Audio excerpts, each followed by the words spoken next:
Good morning, guys. Well, it's day 7 of my Christmas Vlogmas series. If you're new here, my name is Dawn, aka Rusting Witch Face. I'm 63 years old and I'm halfway through my 100-pound weight loss journey. So if you're interested in carnivore, this is the place to be. I've got a lot of good information and I want to share my story in hopes of helping others who might be going through a similar situation. I've noticed I have quite a few new subscribers that are new to this, and they've asked a lot of questions, and I hope to answer them throughout this video series. But today I was going to talk about getting sick on the carnivore diet, because it does happen, and there's several reasons for it. And I just want you to be aware of what it is. It's okay, and it does pass, but part of losing weight during this time, you're going to go through several different things. One is called oxalate dumping, and that happens at the beginning. And then there's also something called the keto flu, and that can happen throughout your weight loss journey. Now, the oxalate dumping obviously comes from releasing all the oxalates that you've accumulated. Oxalates are in foods like spinach, kale, sweet potatoes, almonds, almond milk. There's a lot of things that actually contain oxalates, and they're bad for you. And we're just becoming aware of this. Is something that's fairly new that people are becoming aware of. And when you quit eating those things, because you're going to stop eating the vegetables and the nuts, your body's going to dump all those oxalates. They're going to dump you're going to release them all. And when you do that, you're going to feel sick. You're going to feel nauseous, you're going to get headaches, you're going to get all over body aches, you might have constipation, some people even experience skin rashes. There's several different things that might happen, and it happens fairly quickly because you go cold turkey. You stop eating that stuff. The only way to keep that from happening as harsh at the beginning is to ease yourself into it. Is not go cold turkey. Maybe just slowly stop eating foods that are high in oxalate. That's what I did. So I don't think I went through oxalate dumping because I was still eating nuts at the very beginning, and as I learned about oxalates, I slowly cut them out. I was eating almonds, which were, I think, the highest, and I switched to pistachios, which were a little bit lower, and then eventually I cut them out altogether. But I don't think I experienced that. But that's just something to be aware of at the beginning. That can happen. Also, the keto flu. And if you've done the low carb diet, you may have experienced it before, so you kind of know what it's about. But that happens throughout your weight loss journey, because when your fat cells shrink, they release all those toxins that they've, accumulated over the years from the foods you've eaten and medications and just a variety of things. And when they release those toxins back into your system, you're going to feel cruddy. You're going to feel like you have the flu, thus the name keto flu. You'll get, aches and pains and headaches and nausea and bathroom issues and just extreme fatigue. And I did get that, but this time I knew what to expect. And so when that happened, I didn't freak out like I did on previous diets where I thought, oh no, it's the diet, it's terrible, I shouldn't be doing this, I gotta quit. And then as soon as I would eat carbs, I would feel better, but then I'd also gain back all my weight. But now I know when that happens to drink a lot of water, flush those toxins out of your system. It's only going to last a couple days. Just ride it out, and you're going to feel even better after you get through that. But like I said, as you lose weight, your fat cells continue to shrink, this is going to happen. And so each time it happens, it doesn't seem as bad. But yesterday, after I made last night's video, in the video I was saying how pooped I was, and that should have been my first tip off, because I was feeling really fatigued yesterday for no reason. I hadn't done anything different. And as soon as I recorded the video, I started feeling nauseous. I felt a headache coming on, and I was like, oh no. So I went online to look it up, and the first thing I thought was the oxalate dumping, because I had heard about it, but I wasn't sure. But from my understanding, the oxalate dumping happens all at once at the beginning. It's not something that happens throughout. So I don't think it was that. I'm pretty sure it's, a form of the keto flu. I woke up this morning, I did have a headache, my eyes were swollen, felt a little bit achy. I got up, I ate my breakfast, I had my dirty coffee with heavy cream in it, and I'm feeling much better. I've been drinking water. So just be aware that can happen. It's not the diet. It's not a sign your body's giving you that the diet's not good and that you shouldn't be doing it. It just means that you're releasing toxins, and that's good. Even though it don't feel good, it's good that you're getting rid of those. So just be aware it's going to happen. The one thing you can do for the keto flu is to take some electrolytes or use electrolytes. I didn't do that at the beginning, and I should have. I knew better. But the ones that I was looking at looked kind of pricey, I thought, and I was like, I'm going to avoid that. Plus, I'd read that a lot of people don't experience that. So I thought, maybe I'll be one of them. No, I experienced it, but then I went online. I bought some keto chow, which is very inexpensive. You just use a few drops. It's not flavored. And that helps, especially if you get leg cramps. That's another part of the keto flu, and that's awful. But it helps with that tremendously. So I highly recommend using some sort of electrolytes. And also, I think a lot of it depends on how much weight you have to lose. I had 100 pounds. So obviously, I'm going to go through a little bit more harsh, type situation that somebody that only has to lose 20. They may not even experience it. So it all just depends. And plus, the lifestyle that you led before this, how much toxins are your fat cells holding on to? Mine could be holding on to tons, obviously. So, it would help if you just drink water, use some electrolytes, and just be aware. And then it's not going to be so bad. But each time, like I said, it's not as bad. It seems like it gets easier and easier. The first time, it lasted almost a week. It was terrible. It was like, oh my God. I had to go online and order electrolytes and wait for them to come. And as soon as I took them, I started feeling relief that first day within a couple hours. And then I think it was another day or two after that before I felt completely well. So, but it's still worth it. It's still worth it because you're going to come out on the other side thinner. Hopefully you're healing some ailments that you have along the way. A lot of us have a lot to heal. Some of you may not. I had a lot. And so it takes a while to heal the body from all these different things that, we've abused our body for years with all that horrible frankenfood that we've been eating. And it really does take a toll on the body. You don't see it so much, I think, when you're younger, but let me tell you, when you hit your 60s, these things start showing up. And I started noticing more and more things because even in my 40s and 50s, I thought, I'm doing okay. I'm not bad. Even though, like I've said in previous videos, I wasn't even feeling great back then. It wasn't until I started doing carnivore and I started feeling good that I knew what feeling good was. I didn't know before, but now I know. And oh my gosh, it feels wonderful. It feels wonderful. You're going to get that clear-headed feeling. That's another thing with the keto flu. I started getting that foggy-headed feeling again. And oh boy, that's awful, especially once you've experienced being clear-headed after years and years of not. Yeah, it was awful. So just realize it's not the diet. The diet is good. I promise you, it's good. It's healthy. Last night, one of the comments that I received on the last video was, all they wrote was, meat is going to kill you. And I was like, so I had to think about it. I don't like to just respond right away. I like to be polite because that's not going to help. That's not going to, I want people to understand why I'm doing this and not just retaliate. And, I'm not here to do that.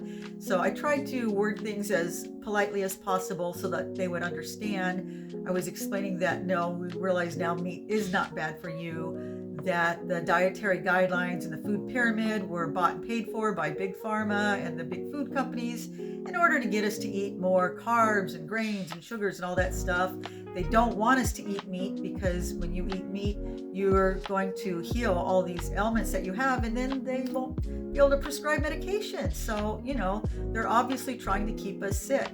And I tried to explain that as tactfully as possible, but I don't know what happened. I think they deleted their comment because I went to look for it today. I was going to snapshot it and put it up here, and it's gone. So I'm assuming they didn't like my answer and they just deleted it. But I know a lot of people still feel that way. They still don't understand, but they're going to this next year. I think things are, starting to change. It's starting to come out in the media. More and more people are aware what's been happening, that we've been brainwashed into thinking, it's fruits and veggies and grains that are healthy.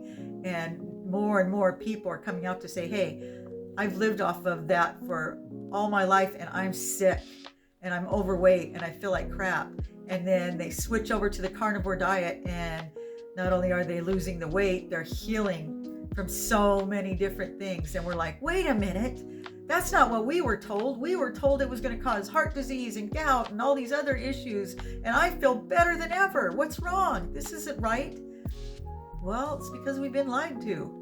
And it's going to take a while for people to catch on, because we've been indoctrinated. This has been going on for, years and years and years. They've been telling us this. And so many people are absolutely convinced that red meat is going to kill them. So it's going to take a long time, but more and more doctors are coming out, more and more nutritionists and highly educated people, and they're letting us know that it's false. Red meat is very nutritious, and if you go on the proper human diet, which is not eating sugars or carbs or any of the frankenfoods they have out in the grocery store nowadays, once you start eating whole foods like beef, butter, eggs, you're gonna feel amazing. And I know it's hard to wrap your head around. It was for me, especially eating fat. That took me a while to get used to. It's like, come on. I grew up, we're supposed to eat margarine and low fat or no fat foods. Those were way better for you. And yet my mom, she was thin and she did survive on no fat. She totally believed that. And because she was thin, she was thinking it was working, but she ended up dying she was in her early 60s, younger than I am now. And that's what happens. A lot of people think because they're thin, they're healthy. And we're seeing, 1 in 2 people are getting diagnosed with cancer these days? 1 in 2.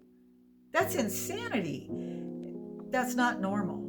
And how many people do you know are on medication for either high blood pressure, cholesterol, anxiety, depression? There's a whole host of ailments out there. You name it, there's a pill for it, and people are taking it. Everybody's looking for the easy way out. Just give me a pill, doc. There's got to be a pill for this. Nobody wants to change their diet. Or if they do, they think that, I'll eat fruits and vegetables and rice and pasta and all that stuff, and I'll be good. It's just the opposite. People are dying. People are getting sicker and sicker from that diet, because our fruits and vegetables nowadays have no nutritional value, not the ones you buy in the grocery store. I read that it takes 8 oranges from the ones they grew back in the 50s to get the same amount of vitamin C nowadays. It would take 8 of our oranges nowadays to get the same amount of vitamin C that you would have gotten from 1 orange back then, because they grow them to look better and to taste better. They're more like candy, but they have no nutritional value. So if you're relying on your fruits and vegetables to give you all the nutrients you need, you're going to come up short. So yeah, you need to look into this already. I'm sure if you're here, you have, and but like I say in all my videos, there's so many wonderful YouTubers out there with way more informative channels than me. Mine is just mainly about my story. But if you want to hear from people that really know, like Bart K, he is amazing. Carrie Man from Homestead How, Old Guy Carnivore Mitch. There's just so many, YouTube channels out there. Dr. Ken Berry. They just have so much great information, and I'm like a sponge. I've just been reading all about it, because I come from the period of time where I was all about the vegetarian and the vegans.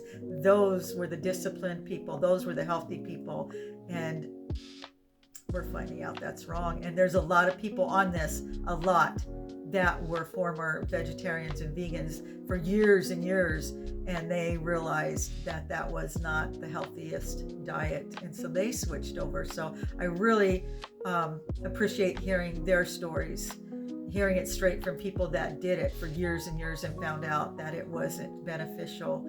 So anyway, yeah, I've got a lot of stuff to share. I hope you'll stick around, and I am going to make myself some lunch, but I will be back. Okay guys, as promised, I'm going to show you how to make your own lavender oil at home. You will be surprised how easy this is. It is super easy and everybody loves it. My granddaughters all love it because it's really good for hair growth, and a lot of people just use it as like a perfume because it's so heavily scented. I made jasmine oil this summer and it was incredible. I wished I had more. I'm going to make more this next summer, but right now I have a ton of lavender. I grow lavender. I have a field of lavender back there. So I wanted to let you know though, it's best to use the dried lavender because it has more of the scent, and you don't have to use as much when you use the dried lavender. You can use fresh lavender, but you have to use more of it. And because it holds on to moisture, the fresh lavender, you have to be really careful. You have to make sure it's completely submerged in the oil or it will get moldy. And I have had that happen, and it's a bummer because you lose, the whole jar. I was really upset about that. But anyway, so I'm going to show you right now. I've got a bag of fresh organic lavender that my son got for me. And I'm just going to pour it into this large mason jar. I don't know if I want to use all of it. I want to save some. I want to make some soaps too with this. So, and I still have some lavender oils left, but I mainly just wanted to show you guys how simple this is. I'm going to use avocado oil. I'm a carnivore, so we don't use seed oils, but you can use whatever oil you would prefer. But you want to use a good oil. You don't want to use a cheaper oil. So I recommend this one. I've used this one many times now. And basically, I'm just going to pour in enough oil to cover the lavender. You want it to be completely submerged. It takes a lot.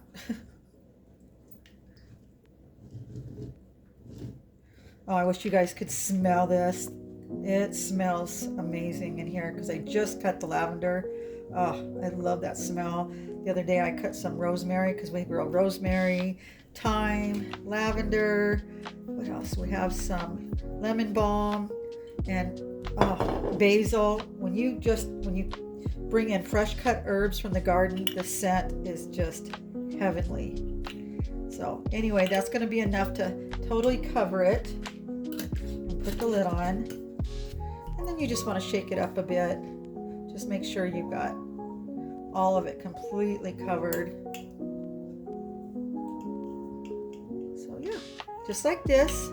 And then I'm going to put it in my sun window, and I'll leave it in there for a couple weeks. But every day I'll just, just shake it a little bit like this and check on it. And in about 2 weeks, it'll be done. And then I'm just going to strain it through a cheesecloth, and then I put them in little jars like this, and everybody loves them. They make great gifts. Like I said, you can use them for your skin, for your hair, as a perfume. And you can do this with so many different things. I did it with the jasmine, which was the absolute best. And I've done it with rose. And what else? We did do it with the rosemary, but we used fresh rosemary and it did get moldy. So I'm going to have to make some more of that one, but that's it. That's all there is to it. Super simple and everybody loves it.